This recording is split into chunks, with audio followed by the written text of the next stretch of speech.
Good afternoon. As we gather here today, our thoughts are with all those impacted by Hurricane Michael. We stand with you, and we will be with you every step of the way.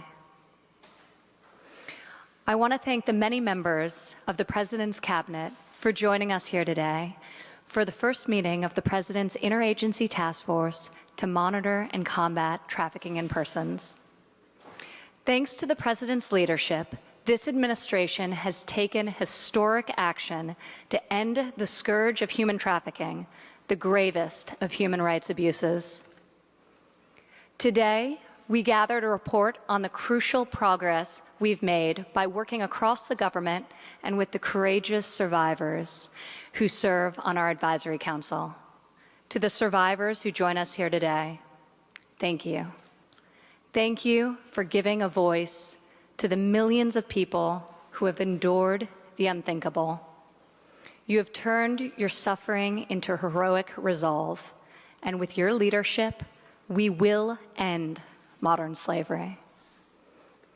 Human trafficking devastates people of all ages and backgrounds, splintering communities, distorting global markets, and threatening public safety and national security everywhere. Human trafficking is estimated to generate over $150 billion in annual profits, making it one of the most lucrative illegal industries worldwide. We must remove the economic incentive that motivates traffickers and hold the perpetrators accountable for these heinous crimes. Over the last year, we have hosted many roundtables and listening sessions here at the White House with survivors, with NGOs, with members of Congress, to find new and effective ways to eradicate human trafficking here in the United States and around the world. At the UN General Assembly meetings last year, I joined Prime Minister Theresa May and more than 20 world leaders to reinforce our shared commitment to end modern-day slavery. We have seen extraordinary bipartisan support in both the House of Representatives and the Senate, with more than 20 pieces of anti-trafficking legislation passed in Congress and more on the way. In April, the President signed legislation known as SESTA FOSTA to end online sex trafficking into law, which was further reinforced in the recently agreed to U.S.-Mexico-Canada Agreement, USMCA. And this week, I joined the Vice President in welcoming Nadia Murad here at the White House to congratulate her on winning the 2018 Nobel Peace Prize for her incredible work combating sexual violence and human trafficking as a weapon of war.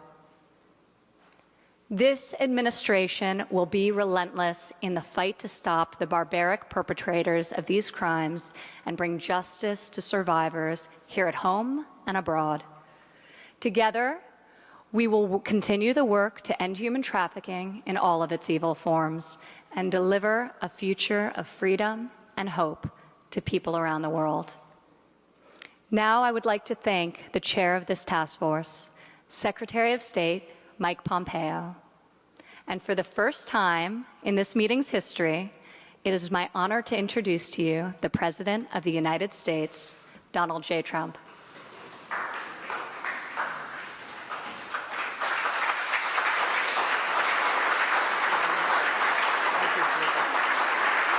Thank you, everybody. Thank you. Thank you.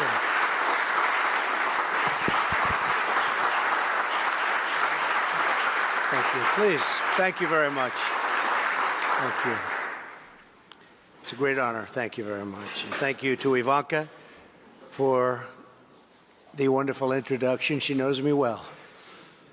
And also, very importantly, on the tremendous work you've done on this on behalf of human trafficking victims and survivors all over the world. Very important subject. And incredibly, with the age of the computer, it's gotten worse and worse and worse every year. And we're going to turn that around. This is an urgent humanitarian issue. My administration is committed to leveraging every resource we have to confront this threat to support the victims and survivors, and to hold traffickers accountable for their heinous crimes. Before going any further today, I'd like to provide an update on Hurricane Michael, which made landfall along Florida's Great Panhandle. Incredible people in the Panhandle, and they went through a lot. Followed a really destructive path, then to Georgia and North and South Carolina. Our prayers are with those who lost their lives and with their families, and our hearts are with the thousands who have sustained property damage, in many cases entirely wiped out, the many families who have been displaced, and the businesses that have been affected by this devastating hurricane. All residents should heed all local warnings and instructions. My administration is in constant contact with state and local authorities in Florida, Alabama, Georgia, South Carolina, and North Carolina. FEMA and first responders are on the ground, and we have teams currently conducting search and rescue missions. By the way, the Coast Guard has been incredible. They've saved many lives. Working to restore power and delivering needed supplies. We will do everything in our power to help those in need, and we will not rest or waver until the job is done and the recovery is complete. The only thing we can say about Michael with certainty is that it was so fast. It went through like a bullet, but it was a devastating bullet. It was complete. It was winds about as big as we've ever seen in history. We've never had anything like this. So I just want to thank everybody for working so hard, and for FEMA, first responders, and law enforcement. They have been incredible, incredible. Thank you very much. Today we're gathered together for a truly important mission, ending the scourge of human trafficking. Joining us are top officials from across our government who are deeply engaged in this effort. Also, Senator Rob Portman is with us someplace. Rob, thank you very much for coming. I'd like to just introduce a few of the people that have worked so hard. Secretary of State Mike Pompeo, Secretary Nielsen. Secretary, thank you. Good job. I know you're working very hard on this. Ryan Zinke. Ryan, thank you. Thank you. Alex Acosta. Thank you very much. Rod Rosenstein. Thank you, Rod. Alex Azar. Thank you very much. Great job you're doing. Thank you, Alex. Elaine Chow.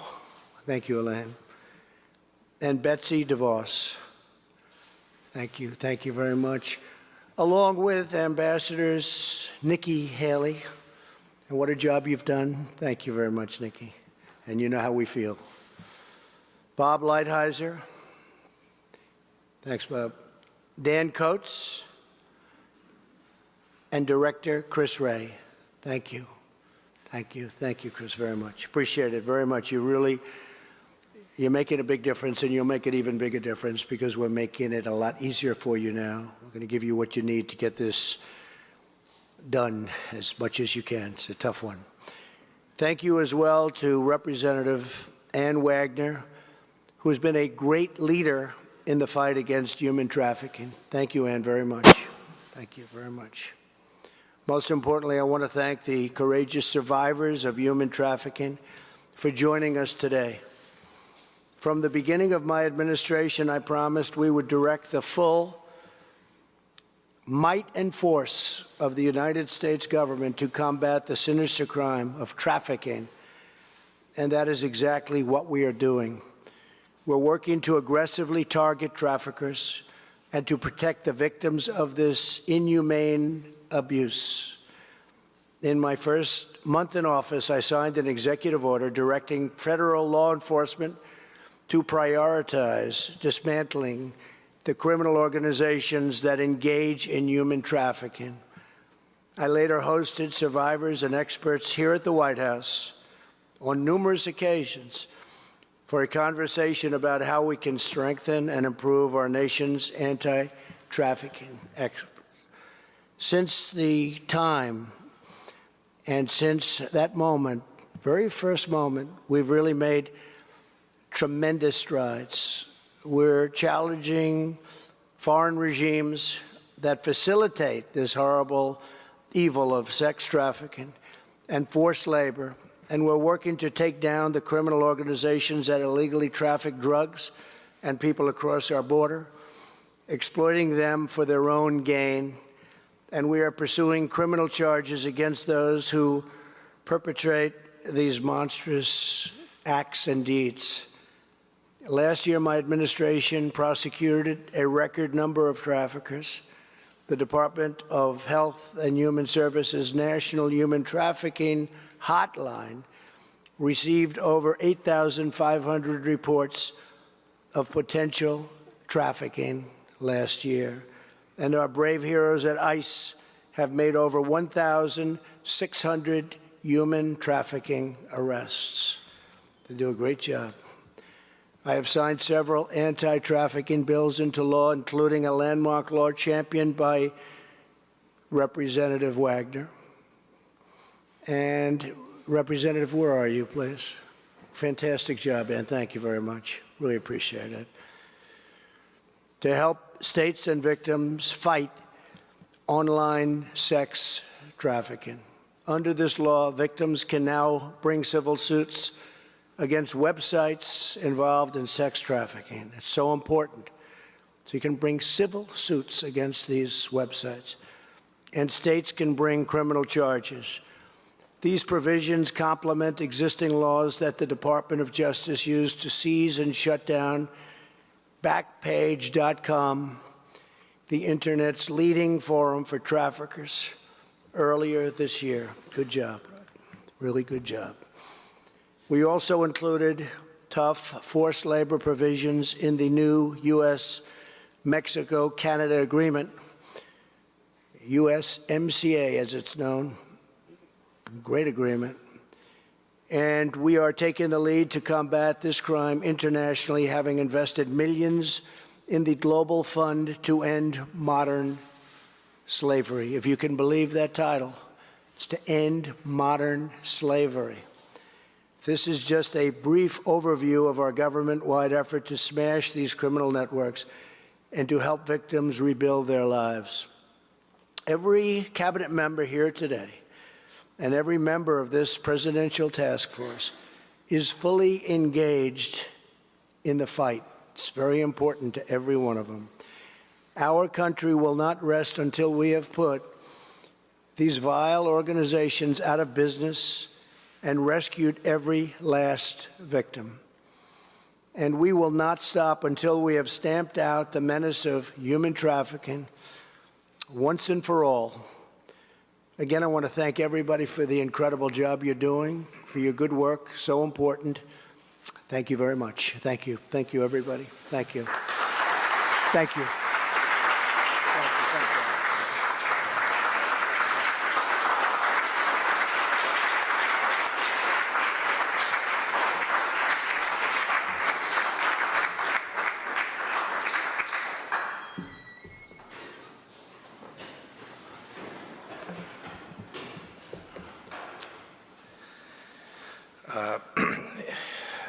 I want to thank the President personally for being here. It's the first time we've had a President come to this event, and it makes it all the more special and certainly signifies the importance of the event. It is now my honor to welcome the recipients of the 2018 Presidential Award for Extraordinary Efforts to Combat Trafficking in Persons. So let's do it. Let's honor them now. Ms. Meenal Patel Davis has served as a special advisor on human trafficking for the Mayor of Houston, as well as the chair of the Houston Area Council on Human Trafficking, both since 2015. Thanks to Mrs. Patel Davis' passionate and innovative leadership, Houston has become a national model for building anti-trafficking infrastructure at the municipal level. The city now boasts one of the most comprehensive and forward-leaning anti-trafficking programs anywhere in the United States. You have been a pioneer for your city, and I'm sure Houston thanks you, as we do, for paving the way for other U.S. cities. Thank you for coming forward, and let me now present you with the award.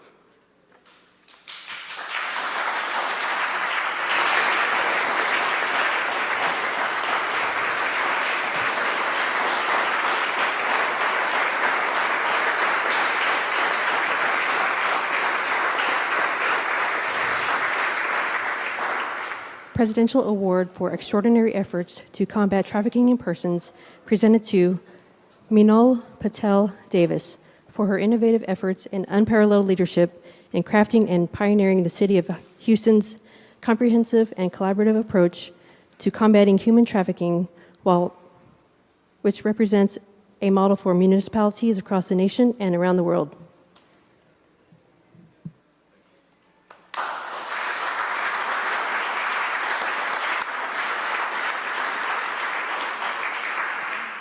Now, Mr. William Wolf III would please come forward. You have dedicated your life to combating human trafficking. In your 15 years as a law enforcement officer, you have assisted in the successful prosecution of more than 50 traffickers through innovative and victim-centered investigative techniques. And you played a pivotal role in starting a human trafficking task force that helped 125 victims out of their trafficking situations and are now on the road to recovery.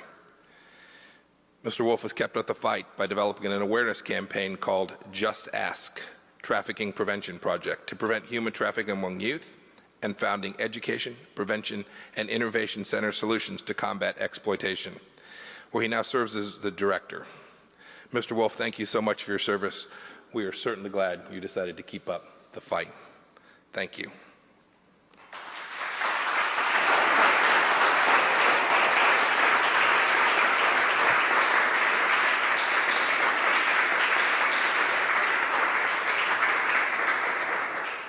Presidential Award for Extraordinary Efforts to Combat Trafficking in Persons, presented to William Wool III for his sustained dedication and achievements in combating human trafficking by employing a victim-centered approach to transform law enforcement efforts and equipping communities and frontline responders to more effectively address and prevent human trafficking.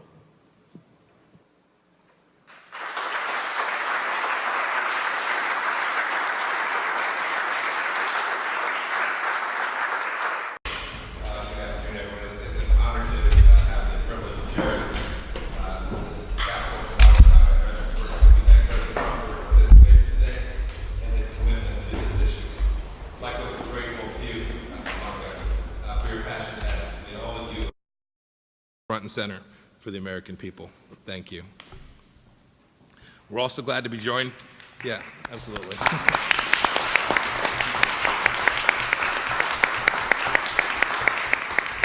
We're also glad to be joined by several representatives from the U.S. Advisory Council on Human Trafficking. The members of this council have set a courageous example of service for the United States and for the world by choosing to transform their harrowing experiences with human trafficking into powerful advocacy.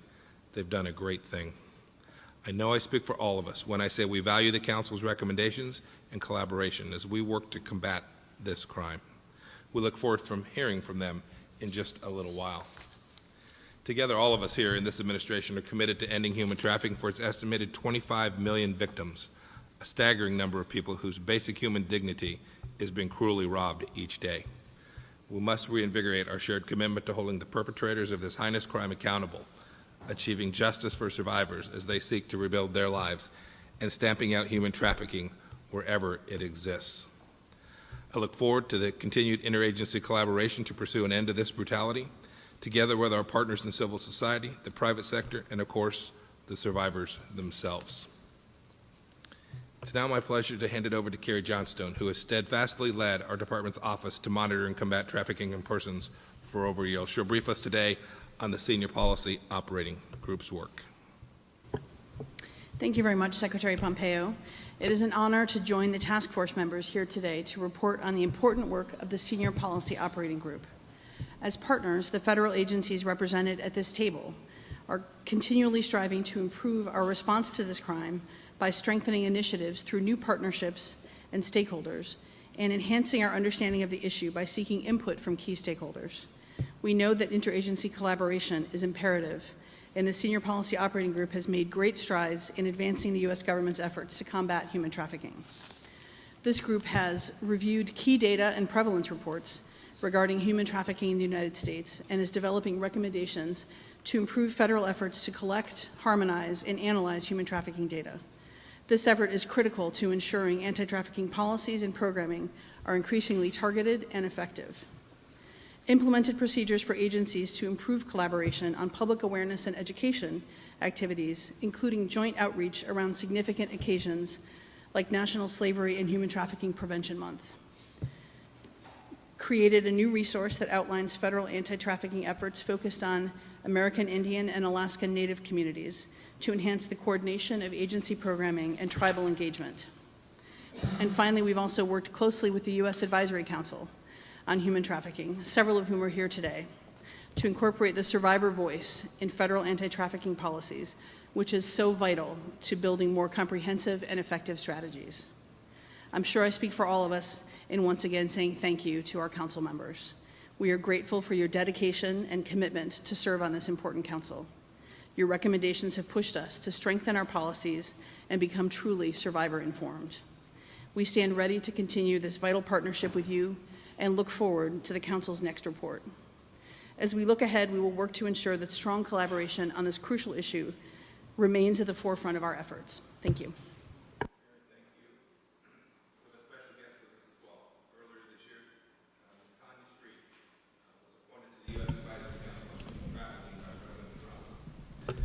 The Council has already proven to be an invaluable partner in our government-wide fight to combat human trafficking. We in this room are excited to continue working closely with each of the Council's members over the next 2 years and look forward to your update.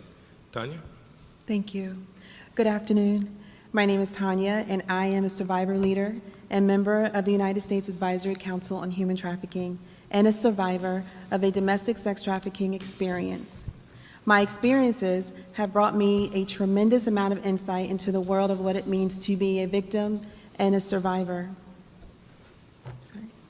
Many of us walk away from such experiences with courage, determination, a sense of forgiving, and a desire to seek fair justice, not just for ourselves, but for all survivors of trafficking. And I personally am proud to be part of such an extraordinary community and to speak to you today on behalf of the United States Advisory Council.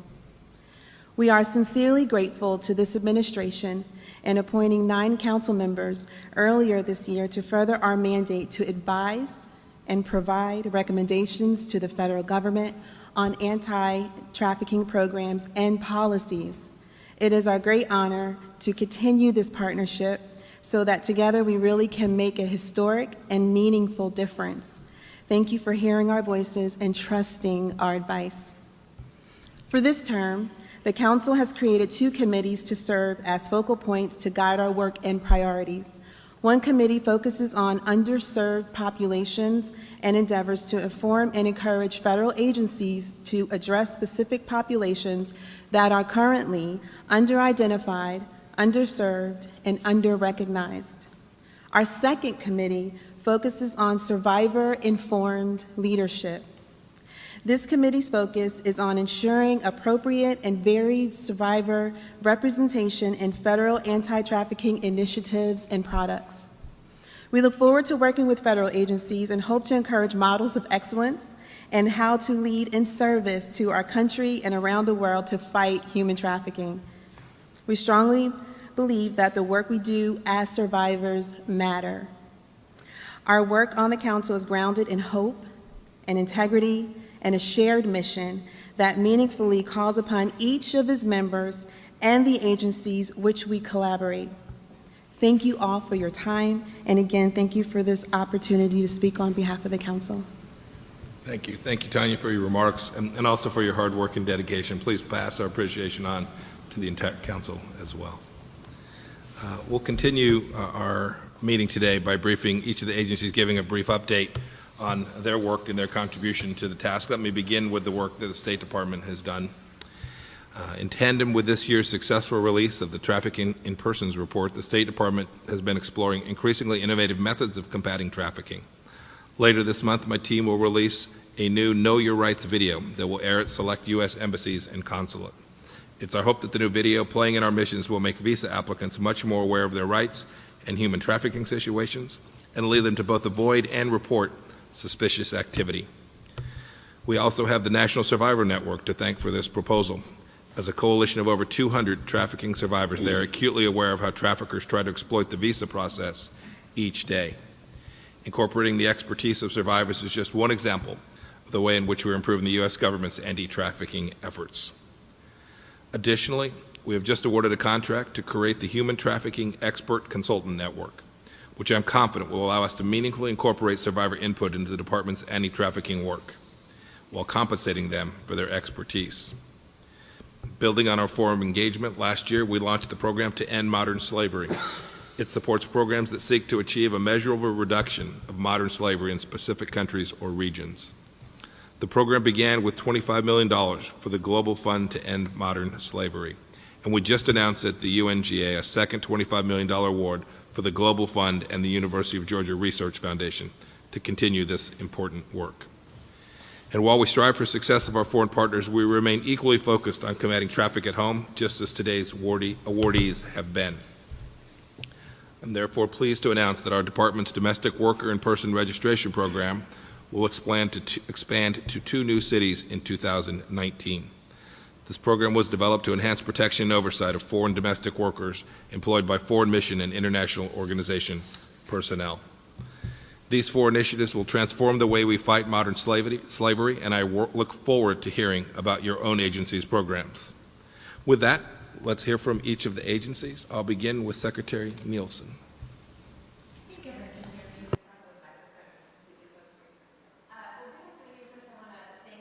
Secretary Pompeo for his leadership of this task force. This is actually the second time today Secretary Pompeo and I have had an opportunity to talk about trafficking. Earlier today we met with the President of Honduras, President of Guatemala, and the Vice President of El Salvador, as well as Mexican officials to talk about transnational criminal organizations and trafficking. DHS is committed to ending human trafficking. I'm glad to join you today to highlight on behalf of the men and women of DHS some of the work that we're doing throughout the department. DHS is responsible for investigating the crime of human trafficking, providing victim assistance, and educating the public, law enforcement, and industry partners to foster awareness and encourage reporting. ICE Homeland Security Investigations, or HSI, is on the front lines for conducting law enforcement operations for both international and domestic trafficking cases. As the President just mentioned, last year, ICE initiated 833 human trafficking cases, resulting in 1,602 arrests and the identification and/or rescue of 518 trafficking victims. Complementing these efforts is the work done by our Customs and Border Protection to identify victims. They screen for trafficking when they encounter individuals along our borders and at our ports of entry. TSA officers are trained to identify signs of trafficking victims as they screen passengers for flights. They work very closely with the airports and the airline industry. FEMA provides training on human trafficking to its employees on the front lines of disaster response and recovery, where unfortunately we see those who seek to do harm take advantage of those catastrophic situations. And our federal law enforcement training teams, incoming and advanced law enforcement professionals on identifying victims and conducting investigations. While we do focus heavily on training and awareness, we also are committed to providing services to victims as they translate into survivors. In addition to investigating the crimes, ICE victim assistance specialists help trafficking survivors rebuild their lives. U.S. Citizenship and Immigration Services provides eligible non-citizen trafficking victims with immigration relief and has trained more than 3,700 stakeholders on options available to victims of human trafficking.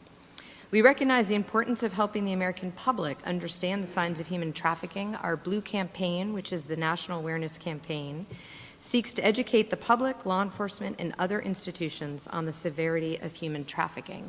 I want to thank everyone around this table. Many of your departments work very closely with us on the Blue Campaign, and hopefully in the years to come we can continue to expand it. Finally, one emerging area that the department is devoting resources to is live distance abuse. This is a deplorable crime, one that I find difficult to articulate, This is where victims, often very young children, are sexually exploited in real time, where abusers instruct others via the internet on how to abuse the child as they watch. At DHS, we have investigators from HSI and the U.S. Secret Service embedded with other federal investigators at the National Center for Missing and Exploited Children. Together, we are committed to forming a unified front to attack this crime head-on. We're working with our international partners. Some of us met with our Five Eyes partners in August in Australia, and we discussed not only live distance abuse, but other ways that we can counter trafficking. And finally, quickly, I just want to mention a pivotal role of the private sector. I know the State Department works closely with them as well. Specifically, the tech industry, I commend their work to date and encourage them to continue their work to quickly remove child sexual abuse material from their platforms. This will prevent the upload of additional material, and it will prioritize the safety and protection of their user communities. So thanks to them. So thanks again to Secretary Pompeo. Thanks to the Advisory Council. Thanks to the survivors and advocates who are here today. We appreciate all of your work. Thank you. Thank you, Kirsten. Secretary Zinke. Thank you. First of all, I'd like to thank President Trump, Secretary Pompeo, and Ivanka for your leadership on it. It's an important issue to me personally, from a former congressman in Montana. For those that don't know, Interior has the honor of representing 573 sovereign Indian nations. We have about 40% of the southern border, and we have about 4,000 law enforcement professionals within the Department of Interior. Per the President's direction, we began to form our opioid task forces, composed of our BIA, Bureau of Indian Affairs, and our different law enforcement agencies. We've conducted multitude operations resulting in millions of dollars of drugs being removed on our streets. There is a nexus between drugs, especially in an Indian country, and sex and human trafficking. There is no doubt. Our action has been then to train. We've trained about 400 of our law enforcement individuals on sex and human trafficking, and we are incorporating that into our task force operations. We will focus on the territories of the Indian nations. What we do is we coordinate with our sovereign nations. We make sure the tribes are coordinated with, and then we integrate local and law enforcement from state and federal agencies into the operations. We think we will make a big dent in Indian country, and we intend to do this full speed ahead. So with that, thank you for the opportunity to be here, and we take this very seriously at Interior. Thank you. Thanks, Ron. I'm going to give Ambassador Haley a chance to go quickly. She's got to depart in a second. I do want to hear the work she's been doing up at the UN. Thank you, Secretary Pompeo, and I apologize, but my flight was canceled, and so I have to catch a train to get back to an event. But human trafficking is such a big issue, and the United States has done an amazing job interagency-wise into doing this, and it really is the cruelest of abuses because it goes after the very dignity of a person. And we have been talking about human trafficking quite a bit. What we are going to be seeing is that we're going to have a great opportunity this fall to really be debating this at the UN General Assembly, and we also have an opportunity on October 26th where we're going to be talking to the rapporteur, the special rapporteur on trafficking in persons, to have a real conversation. There's going to be a biannual resolution that we're passing, and what we're talking to different countries about now is that governments must cooperate.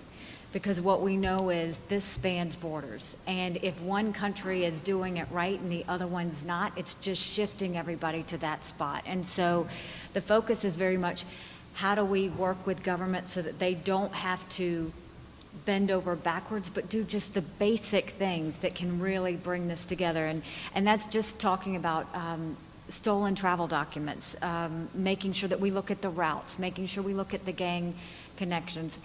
Obviously, internationally, the very groups that traffic are the very groups that that cause trouble within a region. It goes right at the heart of peace and security.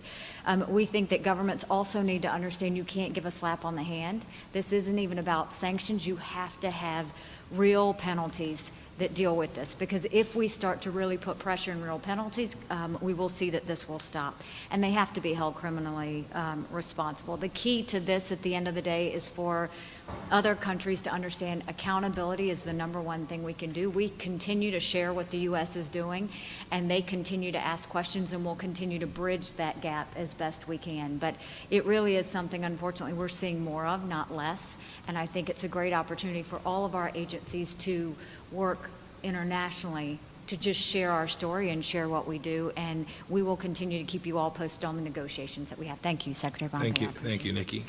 Secretary Acosta. Thank you, Secretary Pompeo.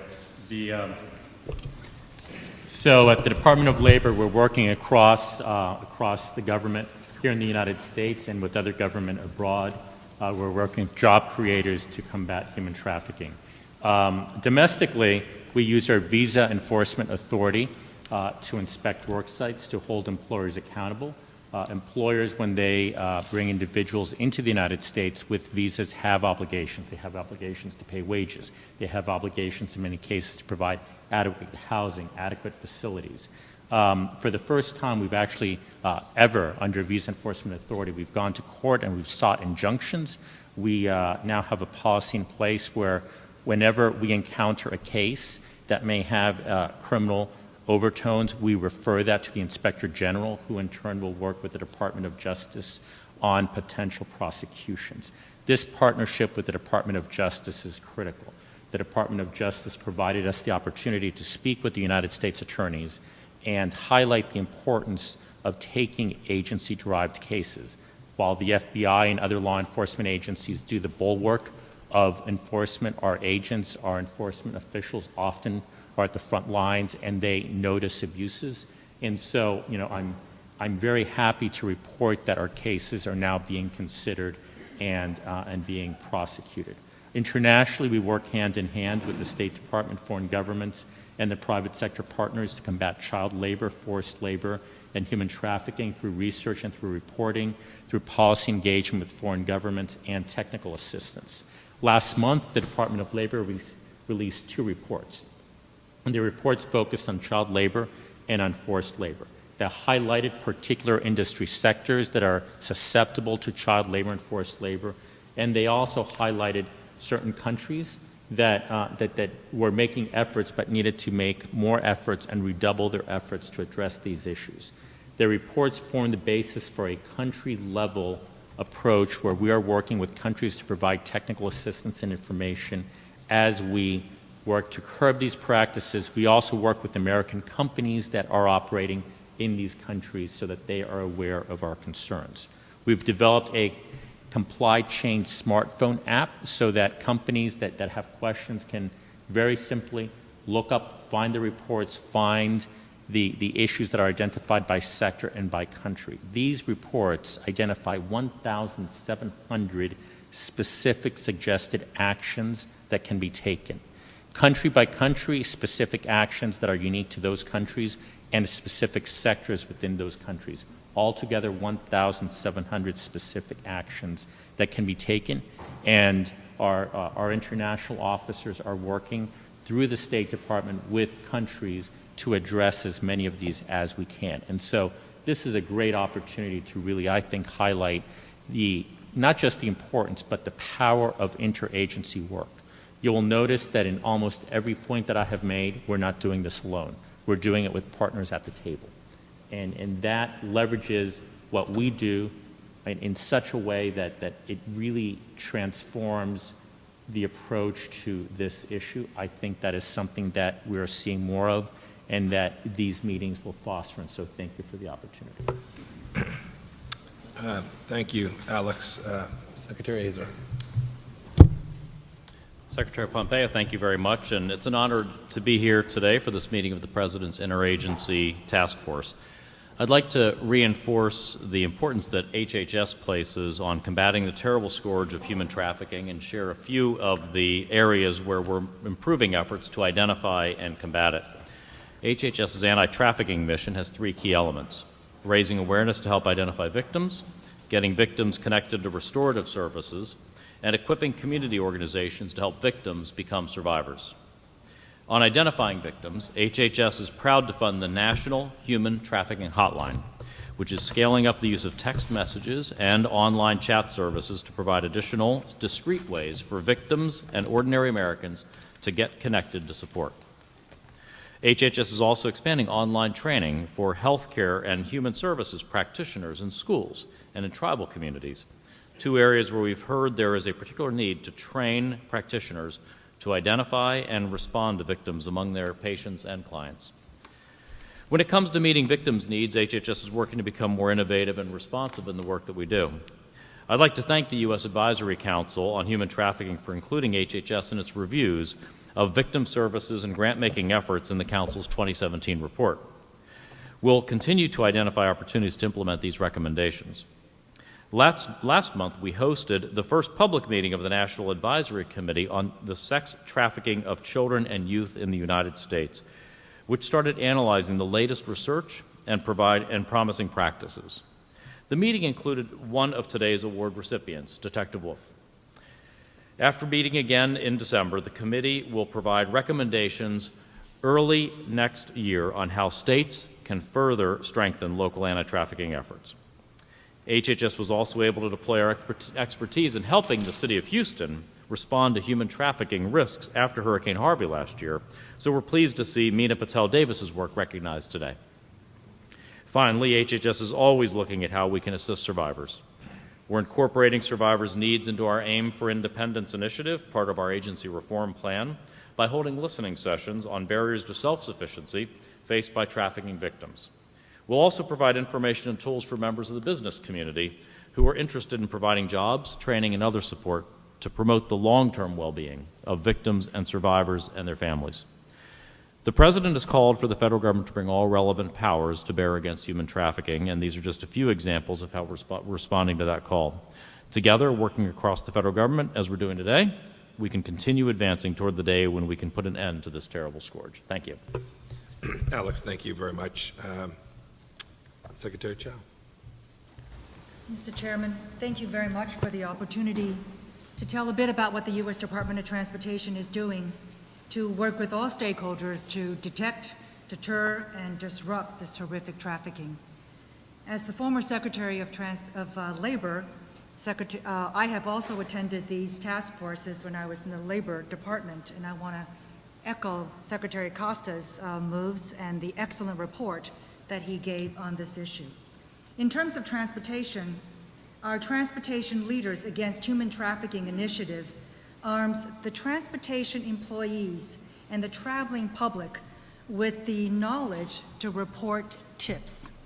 And these are especially important in transportation hubs where there is congregation of, obviously, the transport of victims. DOT continues to call on transportation stakeholders to take a stand by raising public awareness and training their employees, and 19 pledges were signed this year alone by urban and rural transit agencies, trucking companies, multimodal ports, and of course, state departments of transportation all across the country.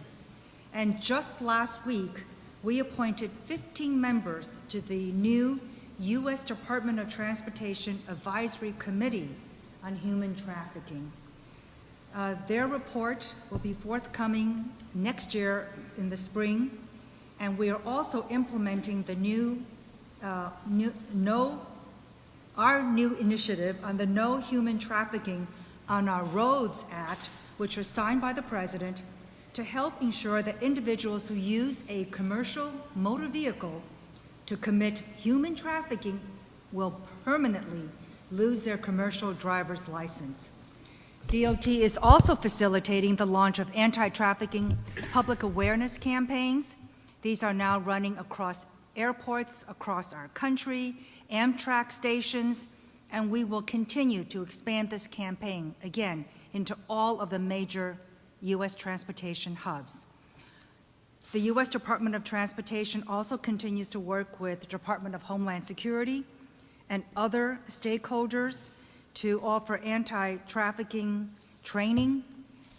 Internationally, we continue to champion the inclusion of human trafficking in ministerial declarations, and over 50 transportation ministers from the OECD's International Transport Forum and APEC are committed to tackling this issue.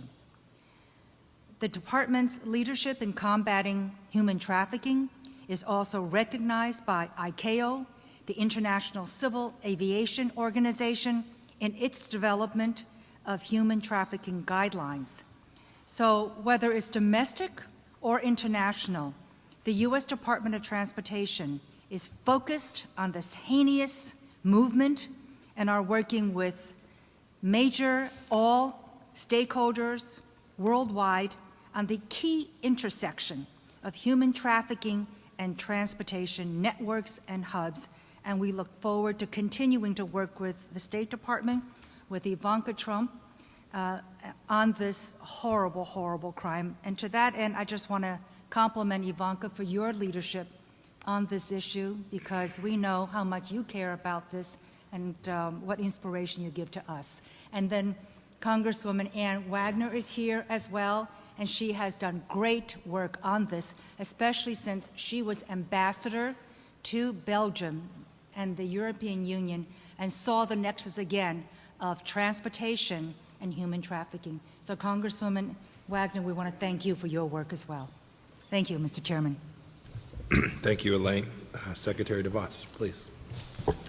Thank you, Secretary Pompeo.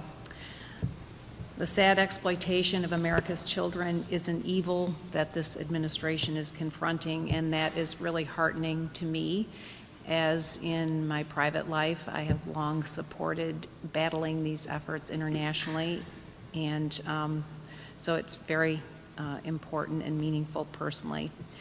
Ed is pleased to collaborate with other agencies and this advisory council. We do so specifically through elevating awareness by informing school leaders, teachers, parents, and students about the issue and the problem. We have provided educators with resources as it relates to school climate and safety, including this guide, Human Trafficking in America's Schools. The guide offers tools to recognize signs of a child at risk and dispels many of the myths. For example, not all human traffickers are adults. In fact, there was a disheartening case of a high school cheerleader recruiting younger cheerleaders to be trafficked. Ed's guide inspired Faye Shemlow of Virginia to found Impact, People Against Child Trafficking in American Schools. Impact recently hosted a youth safety summit, and Faye stated that she believes we're not going to arrest our way out of this problem, that we need to go upstream with prevention education. Another individual in Atlanta used this resource guide and organized an effort in Georgia schools that developed awareness training for thousands of educators across that state. So these examples are encouraging, and we need many more of them in every community in this country. So we will continue to urge all schools, all districts to take up this issue with seriousness, to use resources available, and to develop their own to address the issue at their local level. This is a national and international tragedy, and I'm grateful for the President's leadership, Ivanka, your leadership on this, and for this Council's focus and spotlight on this issue. Thank you. Thank you, Betsy. Director Coates. Thank you, Mr. Secretary, and thank you for your leadership with this group. And Ivanka, thank you for taking this on. I think you'll add significantly to what we're trying to do here in this whole of government approach, and your leadership will be essential. As Director of National Intelligence and co-chair of the Threat Mitigation Working Group, I have elevated this issue to a top priority for the intelligence community. The intelligence that we can provide relative to what's taking place around the world and within the country on trafficking, we hope will be something that can be used not only to arrest and prosecute those who are engaged in this, but to better understand how we can best address all of these issues that are so hard to deal with. At the request of the White House, the National Intelligence Estimate has been produced by the intelligence community. It's titled Global Human Trafficking Poses Diverse Threats to the United States Interest, and they ran this up through 2022. I'd be happy to send it to each one of you to look at it. It is not pleasant reading. And none of this is pleasant. As a I think we can all relate to the horror of even the thought. I've got 10 grandchildren, of one of them being trafficked. So it's not just children. It's for any, but those children are trafficked for sex issues. They're trafficked for labor. They're trafficked to join militia and militant groups, given instructions on how to kill. It is a global scourge that we have to do everything we can to try to stop. And we will, as an intelligence community, provide you. I have elevated this. I've told our people, I want you to spend more time on this. I want you to collect what you can. I want you to disseminate what we can in an increased way so that we can, instead of be talking about this from year after year after year, we can really come back and say we've really made a difference. And that's what we're all about, and I think that's why we're all here. So, Mr. Chairman, thank you for the opportunity to participate in what I think is a very worthy cause. Thank you, Dan. Ambassador Lighthizer.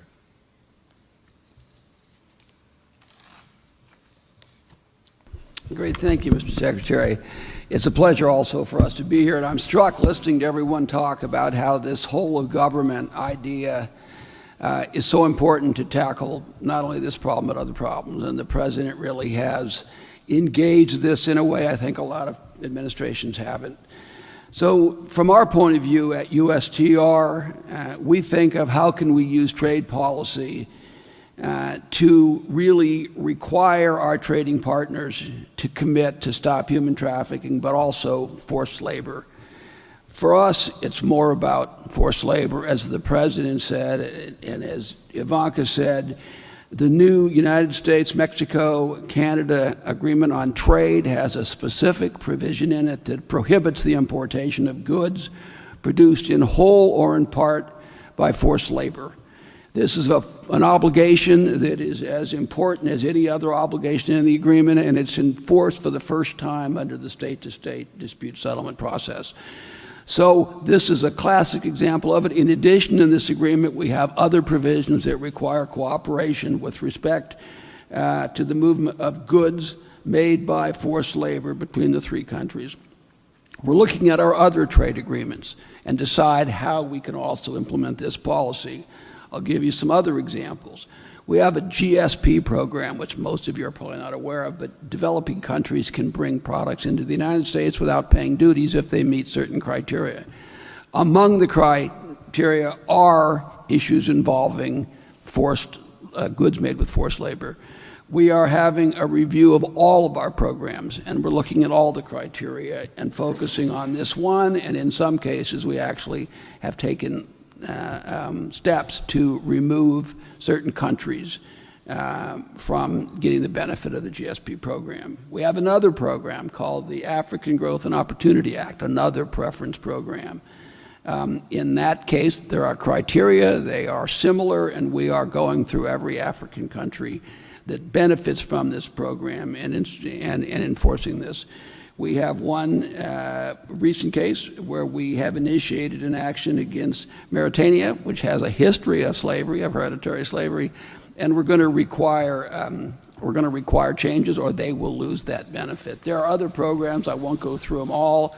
I'll just say that USTR is insisting that countries with whom we trade not import into our country or into their country goods made with forced labor. And I think it's an important part of solving this problem, and it's a very important part of the President's trade policy. Thank you, Bob. Deputy Secretary Shanahan. Good afternoon, and thank you, Mr. Chairman. We at the Department of Agriculture continue to focus. I'm sorry, I thought you said Sensky. I'm sorry. Sensky Shanahan. Why don't you continue, and then we'll come back to Secretary Shanahan. My apologies. No worries. We at the Department of Agriculture continue to focus our efforts on trying to reach out to rural communities so that they can recognize and be active and increase awareness of the trafficking that occurs in the agriculture sector. We're providing data to the Human Smuggling Trafficking Center to better understand the scale of trafficking within the agriculture operations across the nation. And in terms of commitments, what we have planned is we plan to field additional employee training over the next year that will enable our thousands of USDA employees that we have that work in the various agriculture sectors, from commodity graders, food inspectors, and other facets of the food industry, to recognize the signs of labor trafficking and how it must be reported. Thank you. Pat, if you would, please. Yeah, thank you, Mr. Secretary. Combating trafficking in persons is important to the Department of Defense. And we are applying significant resources across the enterprise and especially forward deployed, reflecting our commitment to this effort. This commitment manifests itself with monitoring of compliance with our service contracts. We have partnered with the Inspector General, who also is conducting evaluations of DoD service contracts to ensure they comply with countering traffic in persons statutes, requirements in the Federal Acquisition Regulation, and the Defense Federal Acquisition Regulation, along with other DoD guidance. Institutionally, we are revising internal DoD instructions to require that all new entry-level troops and civilian new hires complete CTIP training within the first year of assignment to the DoD. Additionally, we are enhancing leader training, integrating CTIP into peace and stability operations and training education, and including CTIP into senior service school handbooks.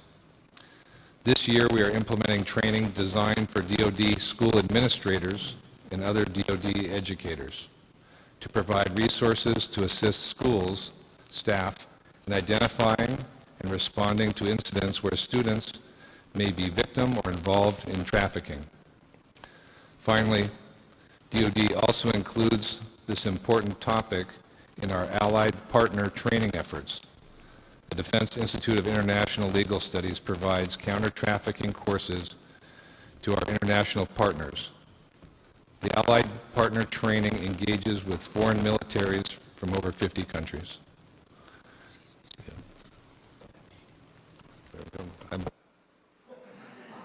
Thanks. All right, we finished, Pat. All right, thank you. Deputy Attorney General Rosenstein. Thank you, Secretary Pompeo, for your leadership of this task force, and thanks to Ivanka for those thoughtful opening remarks, which really, I think, helped to bring public attention to this important issue, one of the issues that matters. The Department of Justice plays a central role in combating human trafficking. We initiate federal investigations, we pursue criminal prosecutions, and we seek lengthy penalties for perpetrators. Our FBI agents, federal prosecutors, and deputy U.S. Marshals join in task forces with Homeland Security and Department of Labor agents, with local and state police and prosecutors to identify and rescue victims. In our 94 U.S. attorneys' offices, law enforcement coordinators schedule training sessions, and they work with non-government organizations to combat trafficking. Our victim witness coordinators work to keep victims safe and help them to rebuild their lives. A few weeks ago, I received an uplifting message from a young woman who was a victim in a case prosecuted in our U.S. Attorney's Office in Maryland. And this is what she wrote to our prosecutors. I hope that the survivors in the room can relate. She said, "I wanted to take this chance to personally thank you for everything you did for me and to tell you about how my life has changed for the better since meeting you. I am miraculously stable with no signs of depression or PTSD. I've been able to fully recover and thrive. I can say without a doubt that you contributed to that in the biggest way. I graduated high school with honors. There's one change I made that I'm especially proud of. I realized that I want to help children through counseling, schools, treatment centers, or the foster system. I hope to provide them the same gift that you provided me, hope for a better future and the ability to live a better life. Thank you for your tireless work and your support and encouragement during the hardest part of my life. I will forever be grateful. I wanted you to know how much what you did meant to me and how much it changed my life." Now, that young woman inspires us.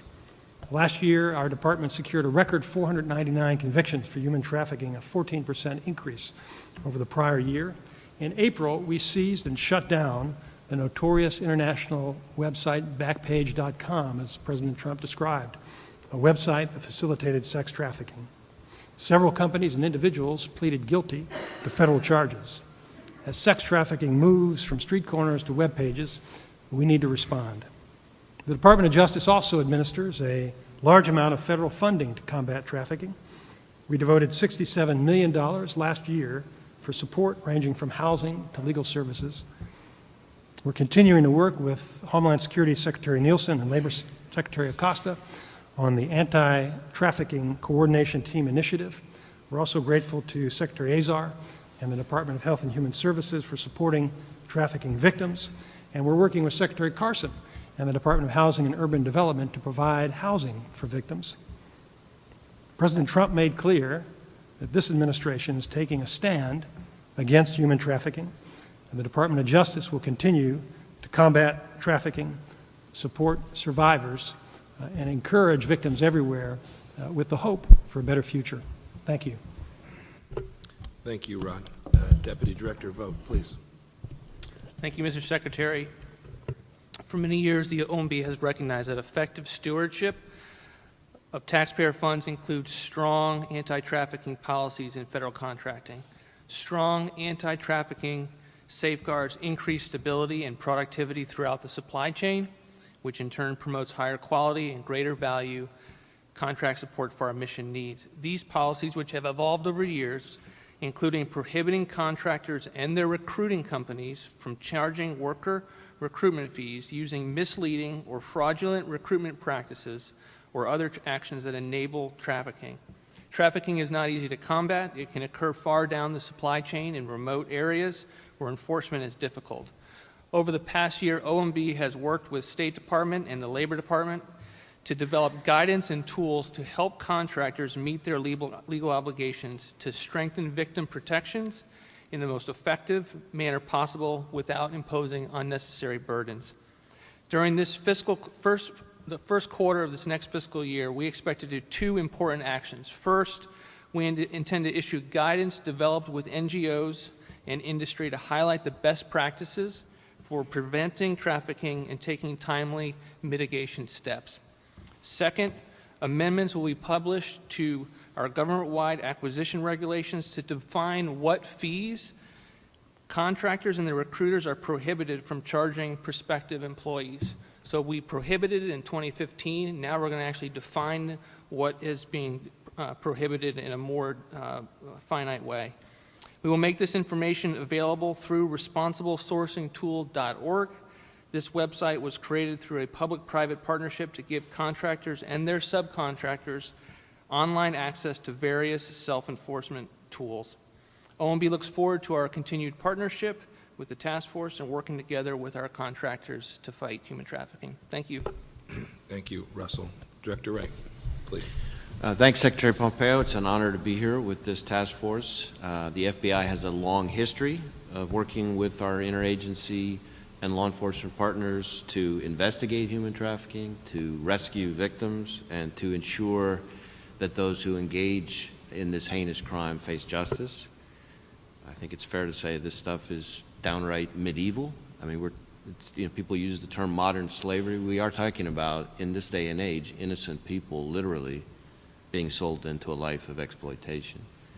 We see victims who are beaten, starved, and forced to take jobs and act against their will.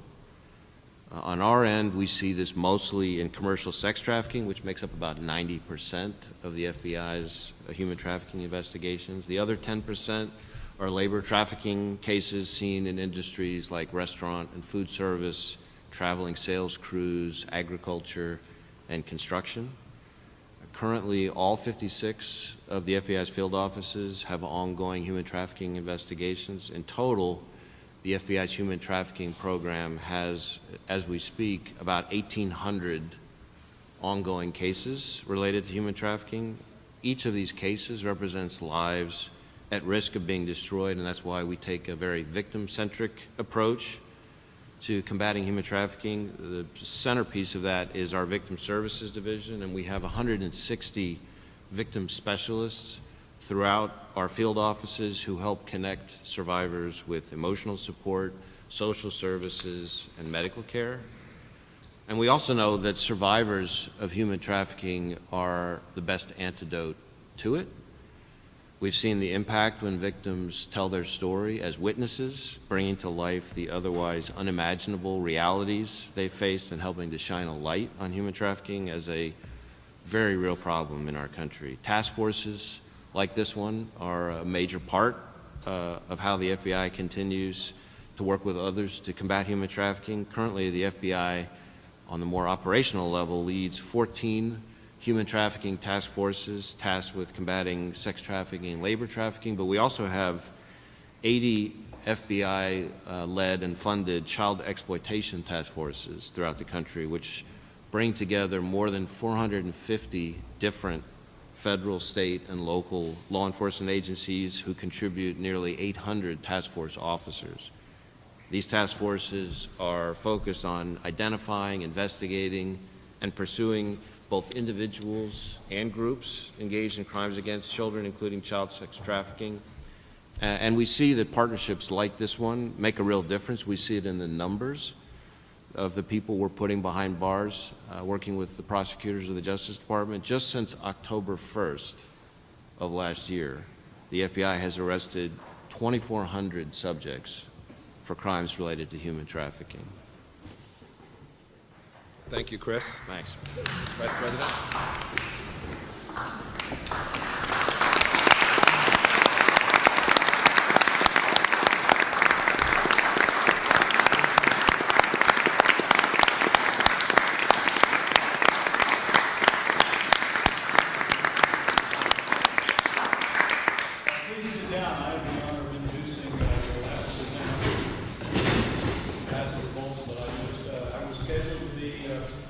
Across the country today, the circumstances require me to be here. I resist the opportunity just to say thank you for the work that all of you are doing in this administration and this Interagency Task Force. As the President made clear in his earlier, trafficking is a humanitarian, economic, and security priority for this administration and for the American people. And I'm grateful for the energy that's been reported here today. I'm also grateful to see the honorees that we've recognized today. Ivanka and I had the opportunity to meet with Nadia, who is a Nobel laureate, who's taken such a strong stand, with such courage after such difficult meeting today. I wanted to say thank you, all the members of our administration, and thank you to all the members of the advisory group who are here, who are helping to put hands and feet on the heart of the American people. I'm absolutely confident of the President's leadership, Ivanka, with your strong energy, Mr. Secretary, and for your driving leadership on this, and the focus President Trump has placed on it. We will make incredible progress on behalf of the American people and stem the tide of human trafficking. So keep up the great work, and thank you again to our fellow Americans and visitors who are with us today for sending us in this house. Thank you very much. God bless you. And Ambassador John Bolton, I believe he's going to be there. Thank you.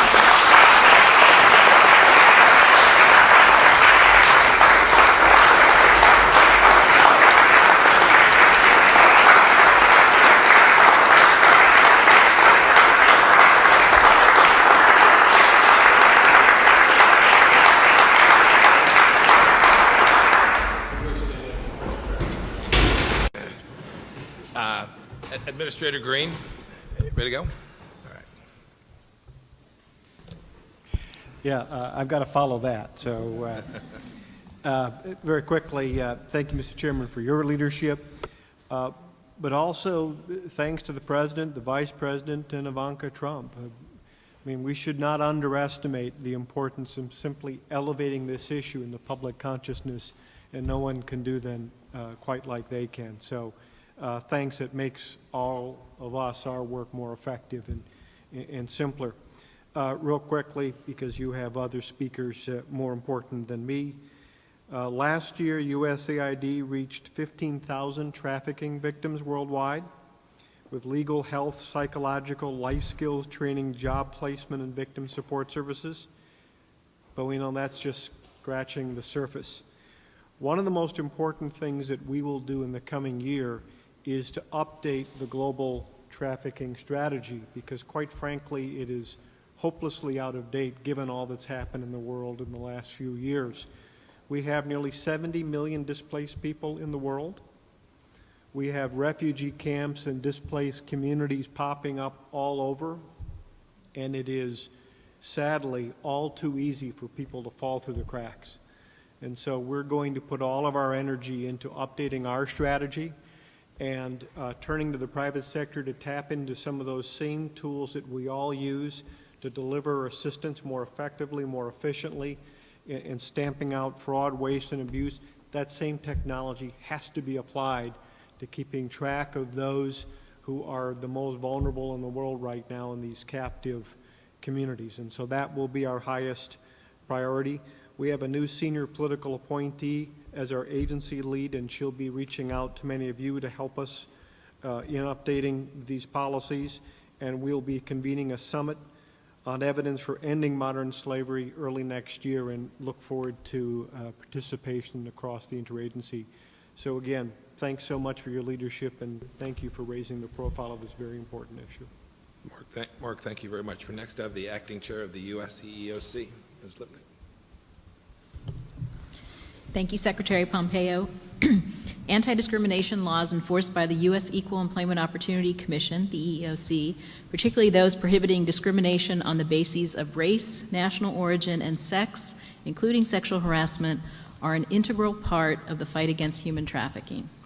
When force, fraud, or coercion are used to compel labor or exploit workers, traffickers, and employers, may be violating not only criminal laws, but also the anti-discrimination laws enforced by the EEOC.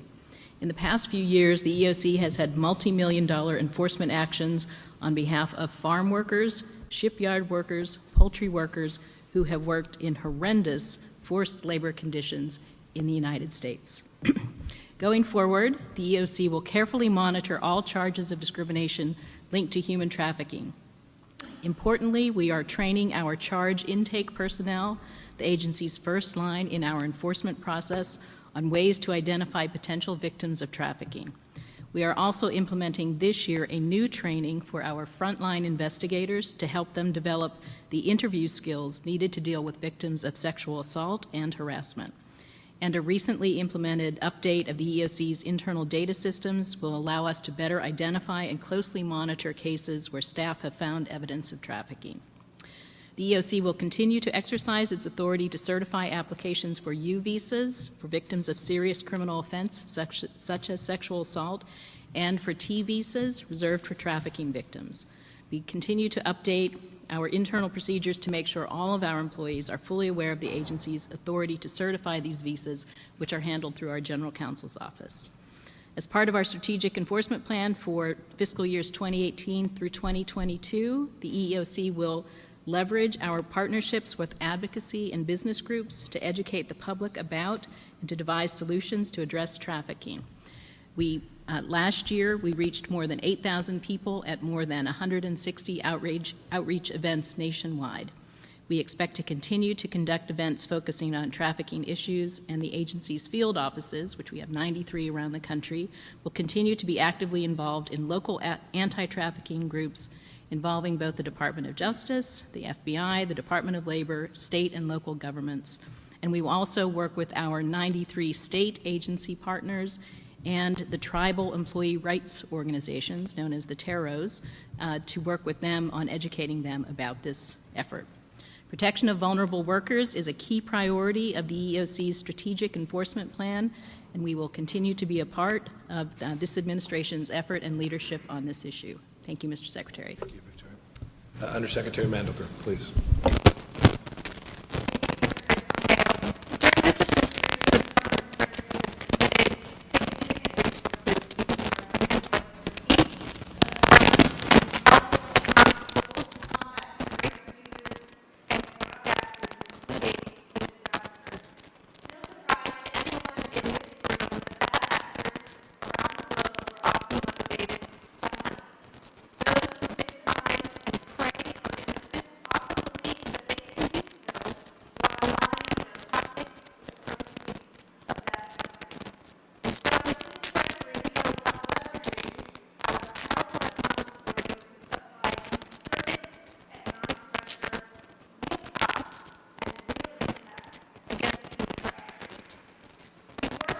the interagency to collect and analyze financial intelligence and data to identify human traffickers and their networks, to disrupt and disable the financial underpinnings of those networks through sanctions, and to support law enforcement investigations that likewise lead to accountability and justice.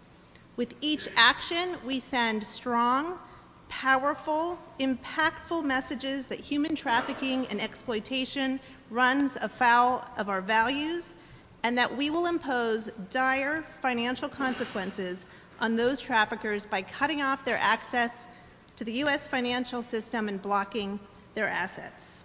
Today, Treasury reaffirms 3 commitments. The first is to continue to identify and counter the financial operations, the underpinnings of human trafficking networks. Many of the sanctions programs that we administer can be used to designate those who engage in human trafficking as part of their nefarious activities, including our authorities to designate transnational criminal organizations. We used these authorities just last week when we designated members of the Yamaguchi Gumi, the largest and most prominent syndicate of the Japanese Yakuza criminal organization. In addition to weapons smuggling and extortion, the Yakuza is known to profit from nearly all aspects of sexual exploitation. Earlier this year, we used that same authority to designate key figures associated with the operations and financial dealings of the Jiaowei criminal network that used a very prominent casino as a front for conducting an array of horrendous illicit activities, again, including human trafficking and child prostitution. Exposing these broad networks of companies and individuals that enable and perpetuate these horrific crimes is critical to disrupting the global financial infrastructure upon which these illicit transnational criminal organizations rely. At Treasury, we're also working very closely with financial institutions to identify the movement of human trafficker funds. In fact, recently we updated our suspicious activity report form to include a checkbox for financial institutions to indicate suspected links to human trafficking, and that is already yielding tremendous results. Second, we will continue to integrate human trafficking into our illicit finance priority issues. For example, as we all know, for rogue regimes, the exportation of overseas labor and others can be among their most profitable industries.